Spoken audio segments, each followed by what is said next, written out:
নমস্কাৰ, মই দেৱজ্যোতি আপোনালোক সকলোকে স্বাগতম জনাইছো মোৰ অন্য এটি ভিডিঅ'লৈ। মই বৰ্তমান উপস্থিত আছো বকথা পাৰিজাতত, য'ত মহান টাই পণ্ডিত ডামচাও জোনাৰাম চামবুং ফুকনৰ বাসগৃহ। এই বাসগৃহত বৰ্তমান কেনে পৰিস্থিতি বিৰাজ কৰিছে, তেখেতৰ পৰিবাৰৰ মৃত্যু হৈছে আৰু এই মৃত্যুৰ পিছতে এই বাসগৃহৰ অৱস্থা কেনেধৰণে আছে, লগতে তেখেতক মৈদাম য'ত দিয়া হৈছে, এই মৈদামৰ সংৰক্ষণ কেনেধৰণে হৈছে, এই সম্পূৰ্ণ পৰিৱেশ আপোনালোকক দেখুৱাবৰ বাবে আজি মই এই ভিডিঅ'টি প্ৰস্তুত কৰিছোঁ। মই আপোনালোকক দেখুৱাই গৈছোঁ।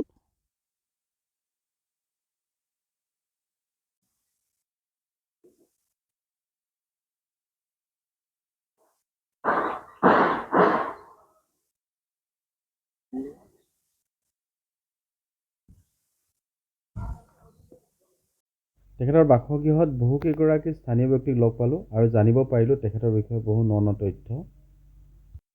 ডামচাও জোনাৰাম চামবুং ফুকনৰ সহধৰ্মিনী কিছুদিন পূৰ্বে মৃত্যু হৈছে আৰু কিছুদিন পাছতে তেখেতৰ যি আদ্য শ্ৰাদ্ধ আছে, আদ্য শ্ৰাদ্ধ অনুষ্ঠিত হ'ব। এই আদ্য শ্ৰাদ্ধৰ লগত পূৰ্ণ সহযোগিতা আগবঢ়াই আছে জোনাৰাম চামবুং ফুকনৰ যি সোঁৱৰণি টাই ভাষা সংস্কৃতি চৰ্চা কেন্দ্ৰ আছে। এই চৰ্চা কেন্দ্ৰৰ পৰা যিসকল ব্যক্তি আছে তেখেতলোকে আহি পূৰ্ণ সহযোগিতা আগবঢ়াই আছে।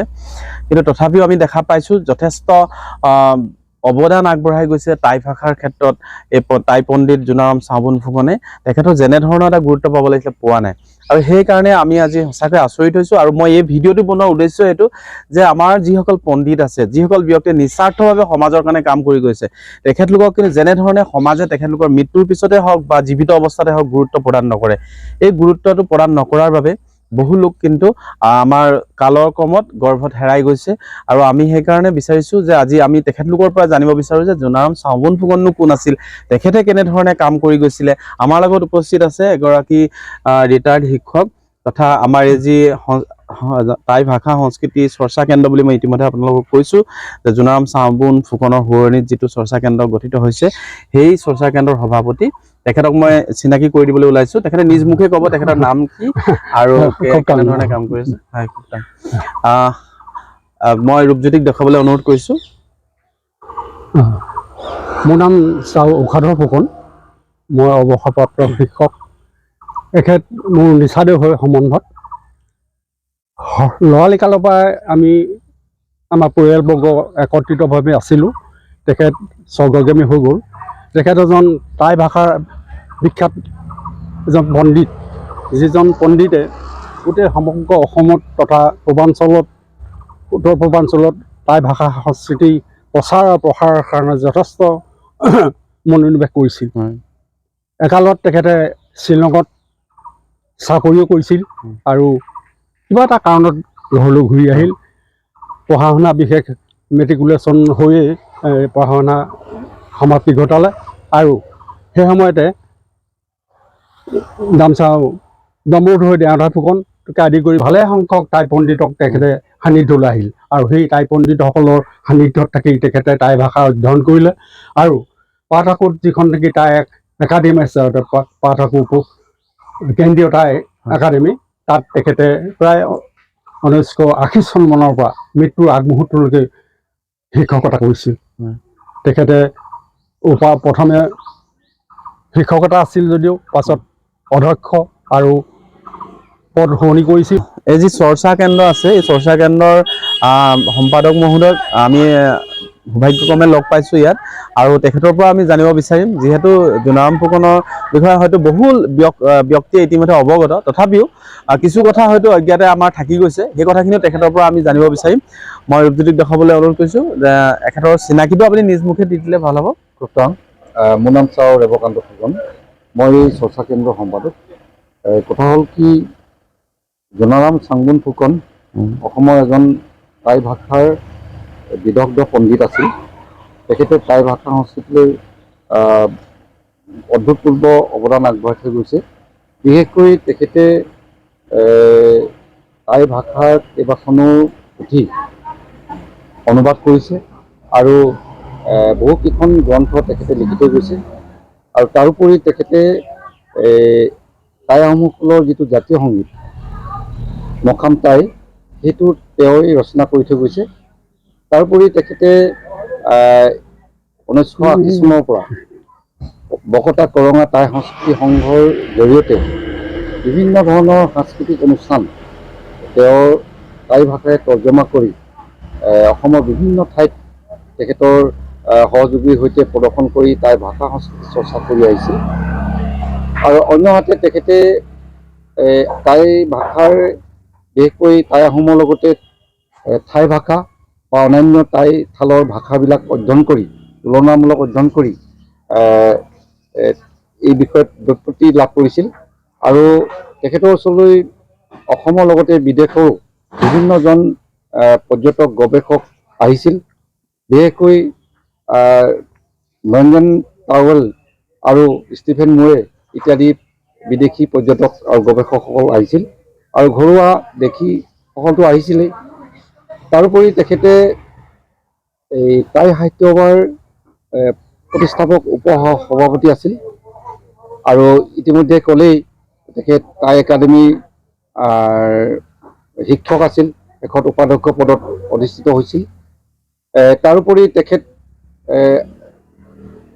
ভাষা সংস্কৃতিৰ লগতে আমাৰ স্থানীয় বিভিন্ন অনুষ্ঠানৰ লগত তেখেত জড়িত আছিল। আৰু এনে এজন পণ্ডিতে আমাৰ মাজৰ পৰা আঁতৰি গ'ল, আৰু তেখেতৰ এই স্মৃতি ধৰি ৰাখিবৰ কাৰণে আৰু বিশেষকৈ টাই ভাষা সংস্কৃতিৰ এই ধাৰাবাহিকতা ৰক্ষা কৰিবৰ কাৰণে তেখেতৰ সোঁৱৰণতে আমি এটি অনুষ্ঠান প্ৰতিষ্ঠা কৰি তেখেতৰ আধৰুৱা কামবোৰ কৰি যাবলৈ আমি মন লৈছোঁ। নামচাও জোনাৰাম ফুকনৰ বৰ্তমান তেখেতৰ পত্নীৰ বিয়োগৰ পিছত এই যি গোটেই ঘৰখনৰ লগতে তেখেতৰ সম্পদসমূহ চোৱা চিতা কৰাৰ দায়িত্ব আহি পৰিছে তেখেতৰ জীয়াৰী। মই দেখুৱাইছোঁ আপোনালোকক একমাত্ৰ জীয়াৰী। তেখেতৰ এজন পুত্ৰ আছিল, ইতিমধ্যে তেখেতৰো বিয়োগ হৈছে বুলি আপোনালোকে গম পাইছে। আৰু কেনে এটা অৱস্থাত এই ঘৰখনে তেখেতে জীৱনটোত কেনেধৰণে গোটেই ৰাইজৰ হৈ কাম কৰি গ'ল, এই কথাখিনি আমি তেখেতৰ জীয়াৰীৰ মুখে আমি খুব ভালকৈ গম পাম, আৰু সেই কথাখিনি আমি জানিব বিচাৰিছোঁ তেখেতৰ পৰা। আপোনাৰ চিনাকিটো দিব, আৰু লগতে আপুনি তেখেতৰ জীৱন সম্পৰ্কে, যিহেতু আপুনি ছোৱালী হিচাপে তেখেতৰ লগত গোটেই জীৱন থাকিলে, এই কথাখিনি ক'ব পাৰিব। নমস্কাৰ, মোৰ নাম কেচাং ফুকন। মই দেউতাক যিমান সম্ভৱ জানিব পৰাৰ পৰা তেওঁ কেৱল টাই ভাষা সাহিত্য চৰ্চা, ভাষা সংস্কৃতি, টাই গীত মাত এনেকুৱা মাজতে পাই আহিছোঁ। আৰু তেওঁ গোটেই জীৱন তেওঁ সেই ভাষাৰ সংস্কৃতিৰ লগতে মানে গোটেই জীৱনটো উচৰ্গা কৰি গ'ল। কিন্তু অৱশেষত তেওঁৰ নিজৰ পুত্ৰ, মোৰ দাদা, তেওঁ ঢুকালে। আৰু এতিয়া এই ঘৰখনত মোকো বিয়া দিয়া হ'ল, আৰু এতিয়া এই ঘৰখনত কোনো নাই। মা আছিলে, মা এসপ্তাহমানৰ আগতে ঢুকালে। দেউতাৰ সেই হেৰিটো ঘৰটো বা সংৰক্ষণৰ যিটো হেৰি বনাবলৈ মই ইয়াতে এবিঘা ওচৰা-ওচৰি মাটি মানে ৰাইজক দিছোঁ, আৰু তেওঁলোকক ওচৰতে সেইখিনি সমৰ্পণ কৰিছোঁ। লগতে পৰিয়ালবৰ্গও থাকিব, সকলোৰে সহযোগত ইয়াত সেই অনুষ্ঠানটো সৰু ঠাইটো বিচাৰিছোঁ। বহুত দিনৰ মূৰত বৰ্তমান পৰিত্যক্ত হৈ থকা, আগতে সদায় জীপাল হৈ থকা এই ঘৰখনলৈ আহিছোঁ। ৰাইজে আদ্য শ্ৰাদ্ধৰ বাবে কামত লাগি আছে। তেখেতৰ যি পুথি পাঁজি আৰু আমাৰ যিবোৰ সম্বৰ্ধনা পত্ৰ আছিলে জীৱিত অৱস্থাত, মই আপোনালোকক দেখুৱাবলৈ লৈছোঁ। চাওক, এইবিলাক উৱলি গৈছে। এইখন আছিলে সদৌ অসম মোহন দেওধাই বাইলুং সন্মিলন, এই কথাখিনিয়ে আছে, আৰু বাকী কথাখিনি প্ৰায় ধৰিব নোৱাৰা অৱস্থালৈ গৈছে। আৰু কালক্ৰমত তেখেত কালৰ গৰ্ভত হয়তো হেৰাই যাব। সেইকাৰণে আমি বিচাৰিছোঁ তেখেতৰ যিসমূহ পুথি পাঁজি আছে আৰু লগতে তেখেতৰ যিসমূহ সম্পদ আছে, এই সম্পদসমূহ ইয়াত তলত যিমানখিনি ইয়াত কিতাপ আছে, এই কিতাপসমূহ যথেষ্ট অপৰিপাটিকৈ আছে।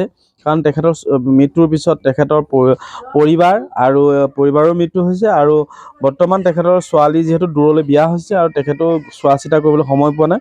গতিকে ৰাইজে যদি এখন কমিটিৰ জৰিয়তে এই গোটেইখিনি, আৰু চৰকাৰেও যদি অলপ গুৰুত্ব প্ৰদান কৰে, নিশ্চয় তেখেতৰ উদ্ধাৰ হ'ব। আৰু এইপিনে আছে তেখেতৰ পুথি পাঁজি, যি সাঁচিপাত আৰু অন্যান্য পুথি, মই সেইখিনিলৈ নাযাওঁ।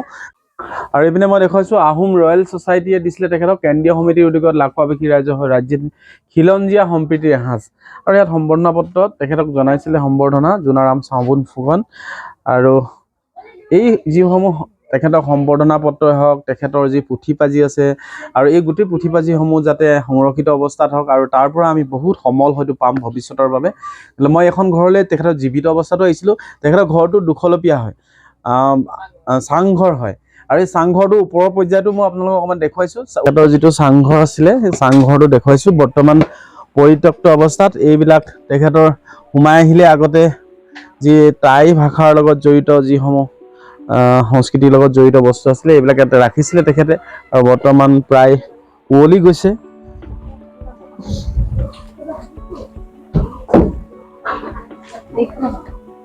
হয়, ইয়াতো কিছু তেখেতৰ সম্বৰ্ধনা পত্ৰ আছে, মই আপোনালোকক দেখুৱাইছোঁ।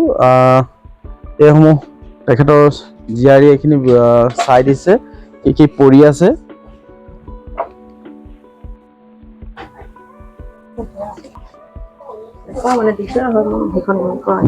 পৰিত্যক্ত অৱস্থাত আছে, আমি দেখা পাইছোঁ।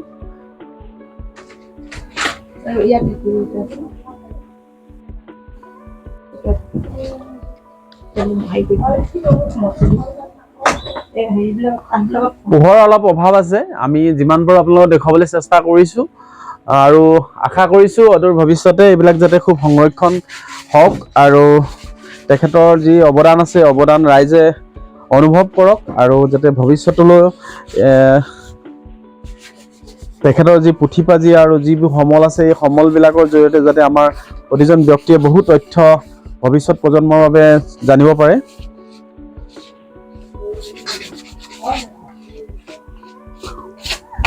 দেখা পাইছোঁ।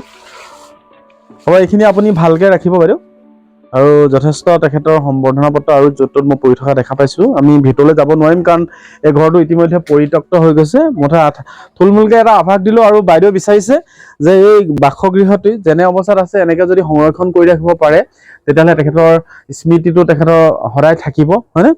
আৰু যিটো নেচাৰেল হয়, যিটো প্ৰাকৃতিক হয়, প্ৰাকৃতিক অৱস্থাত ৰাখিব পাৰিলে আৰু হয়তো ইও এটা পৰ্যটনৰ আকৰ্ষণৰ কেন্দ্ৰবিন্দু হ'ব পাৰে। কাৰণ আমাৰ যিসকল বিদেশী পৰ্যটক আহে তেখেতলোকে পুৰণা যিসমূহ আমাৰ ঘৰৰ পেটাৰ্ণ আছে বা পুৰণা যিসমূহ আমাৰ আমাৰ অভ্যাস আছিলে এই অভ্যাসসমূহলৈ তেখেতলোকে খুব আনন্দিত হয়, এইবিলাক দেখিলে খুব ভাল পায়। এই অৱস্থাতে যাতে তেখেতে এইটো ৰাখিব পাৰে নেকি সেই কথাও আমাৰ ৰাইজক আহ্বান জনাইছে, আৰু আমি অদূৰ ভৱিষ্যতে আশা কৰিছোঁ যে এই ভিডিঅ'টিৰ জৰিয়তে যে আমাৰ যাতে যি দামচাও জোনাৰাম চাওবুন ফুকন টাই পণ্ডিত গৰাকীয়ে সমাজৰ কাৰণে অৱদান আগবঢ়াই গ'ল, এই অৱদান যাতে প্ৰতিজন মানুহে গুৰুত্ব সহকাৰে অনুভৱ কৰে আৰু তেখেতৰ অৱদান যাতে চিৰযুগমীয়া হয় তাৰে কামনাৰে মই আজিলৈ এই ভিডিঅ'টি সমাপ্ত কৰিছোঁ। ধন্যবাদ।